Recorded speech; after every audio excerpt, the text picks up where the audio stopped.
পেঁয়াজ ও টমেটো দিয়ে যদি চটপটা কিছু খেতে মন চায়, এই সুন্দর রেসিপিটা কিন্তু করে দেখতে পারেন। খুবই মজার হয় খেতে। গরম গরম ভাতে বলেন, লুচি, পরোটা, ভাত যেটা দিয়ে খাবেন সেটা দিয়েই কিন্তু জমে যায়। খুবই ইজিভাবে বানানো যায় আর খেতে দুর্দান্ত স্বাদের হয়। তো আশা করি আপনাদের অন্যান্য রেসিপির মতন এই রেসিপিটাও ভালো লাগবে। সবাই প্লিজ সাথে থাকুন সুন্দর রেসিপিটা শেষ পর্যন্ত দেখার জন্য। এটা তৈরি করতে কিছুই লাগবে না, শুধু পেঁয়াজ আর টমেটো। তবে এটা তো নর্মালি আমাদের ঘরে থেকেই যায়, তো এটা দিয়েই তৈরি করব। এই যে আমি মাঝারি সাইজের পেঁয়াজ নিয়েছি, 4 টুকরো করে কেটে নিলাম। গোড়াটা একটু কেটে নেবো, তাহলে রান্নার সময় পেঁয়াজগুলো খুব সুন্দর ছেড়ে ছেড়ে আসবে। একটু বড় সাইজের হলে 6 টুকরো করে নেবেন। পেঁয়াজগুলো কাটা হয়ে গেলে আমি একইভাবে টমেটোটাকেও কেটে নেব। টমেটোটা এই যে ছোট ছোট করে কেটেছি, ভেতরের বিচিটাকে ফেলে দিয়েছি। তো কাটা হয়ে গেলে এবারে আমি রান্না করতে যাব। উনুনে কড়াই বসিয়ে দিয়ে 2 চামচ মতন সাদা তেল দিয়ে, যে সর্ষের তেলও আপনারা করতে পারেন, তো 2 চামচ মতন সাদা তেল দিয়ে গ্যাসের ফ্লেমটাকে হাই করে রেখে আমি এই যে প্রথমে পেঁয়াজটাকে ভাজবো। পেঁয়াজটাকে 3 থেকে 4 মিনিট একটু লবণ আর হলুদ দিয়ে ভাজা করে নেব। পেঁয়াজটা যখন একটু ভাজা ভাজা হয়ে যাবে, একটু নরম নরম হবে, তখন এর মধ্যে আমি টমেটোগুলো দিয়ে দেবো। খুবই ইজি বানানো যায়। অনেক সময় আমাদের হাতে কাছে কিছুই থাকে না, মাছ মাংস ঘরে থাকে না, আমরা বুঝতেই পারি না যে কী দিয়ে একটু কয়টা তৃপ্তি করে ভাত খাওয়া যায়। তো তখন কিন্তু এই সুন্দর রেসিপিটা করে খেয়ে দেখতে পারেন, খুবই মজার হয়। লুচি, পরোটা, ভাত যেটা দিয়ে খাবেন সেটা দিয়েই ভালো লাগবে। তো ভাজা হয়ে গেলে কিছুটা আমি রেখে দিলাম, আর সাইড থেকে একটু ফাঁকা করে আমি গরম মশলা, জিরেটা এর মধ্যে দিলাম। জিরে আর গরম মশলা যখন ভাজা ভাজা হয়ে যাবে, খুব সুন্দর একটা স্মেল আসবে, বুঝবেন ওটা ভাজা হয়ে গেছে।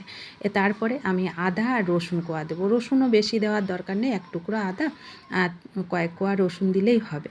এবার এইগুলোকে ভাজা ভাজা করে সবগুলোকেই একসঙ্গে ভাজা করে নেব। ভাজা করে এইগুলোকে নামিয়ে নেব। নামিয়ে মশলা হিসাবে এটাই দেব। একটা প্লেটে তুলে এটাকে একটু ঠান্ডা করে মিক্সিতে একটু পেস্ট করে নেব, মিহি করে পেস্টটা তৈরি করব। তো পেস্টটা রেডি হয়ে গেল। এবার আমি কড়াইতে 3 চামচ মতন আরও সাদা তেল দিয়ে দিলাম। দিয়ে গ্যাসের ফ্লেমটাকে এবার কিন্তু লো করে রাখতে হবে, মশলাগুলো কষাতে হবে। জিরে আর তেজপাতা ফোড়ন দিলাম। দিয়ে এখানে কাসুরি মেথিও আপনারা দিতে পারেন, তাহলে খুব সুন্দর হয়। তো আমার কাছে ছিল না, আজকে দিতে পারিনি। তো আমি এই মশলাগুলো দিলাম, একটু জল দিলাম, দিয়ে এটাকে সুন্দর করে কষিয়ে নেব। এখানে একটু কালারের জন্য হলুদ দেবো, পরিমাণ মতো লবণ দেবো, আর একটু লঙ্কার গুঁড়ো দেবো। কাঁচা লঙ্কাটাও চাইলে দিতে পারেন, তো আমি কাঁচা লঙ্কাটা দিইনি, আমি একটু গুঁড়ো লঙ্কাটাই বেশি করে দিলাম। একটু ফ্রেশ ক্রিম দিলাম, ক্রিমটা দিলে খুব সুন্দর খেতে হয়। তো ক্রিমটা দিয়ে আরও সুন্দর করে একটু কষিয়ে নেব, গ্যাসের ফ্লেমটাকে একদম লো করে রেখে। তারপরে কষানো হয়ে গেলে, যখন তেলটা ছেড়ে আসবে, মশলা কষানো হয়ে গেল, এবার একটু জল দেবো, অল্পই জল দেবো, বেশি জল দেবো না। জল দিয়ে গ্যাসের ফ্লেমটা লোতেই রাখতে হবে। তারপরে কোনো রকম এইগুলোকে দিয়ে, এই যে পেঁয়াজ আর টমেটোটাকে দিয়ে কোনো রকমে একটু নেড়ে চেড়ে উপর থেকে ধনেপাতা আর গরম মশলা দিয়ে দেবো।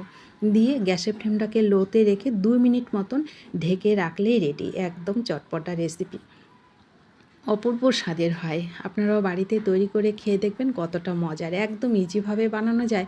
আর মাছ মাংস যেদিন থাকবে না, সেদিন যদি এই রেসিপিটা তৈরি করেন, আপনার মনেই হবে না যে আপনার ঘরে কোনো মাছ মাংস নেই। এতটা মজার আর এতটা তৃপ্তি করে আপনি ভাতগুলো খেতে পারবেন। তো ভালো লাগলে সবাইকে শেয়ার করে দেবেন। আপনারাও বাড়িতে তৈরি করে খাবেন এই সুন্দর রেসিপিটা, আশা করি ভালো লাগবে। তো ভালো লাগলে লাইক করবেন, ইউটিউব থেকে দেখলে ইউটিউব চ্যানেলটা একটু সাবস্ক্রাইব করে দেবেন। যারা সাবস্ক্রাইব করেছেন তাদেরকে অসংখ্য ধন্যবাদ। সবাই ভালো থাকুন, সুস্থ থাকুন।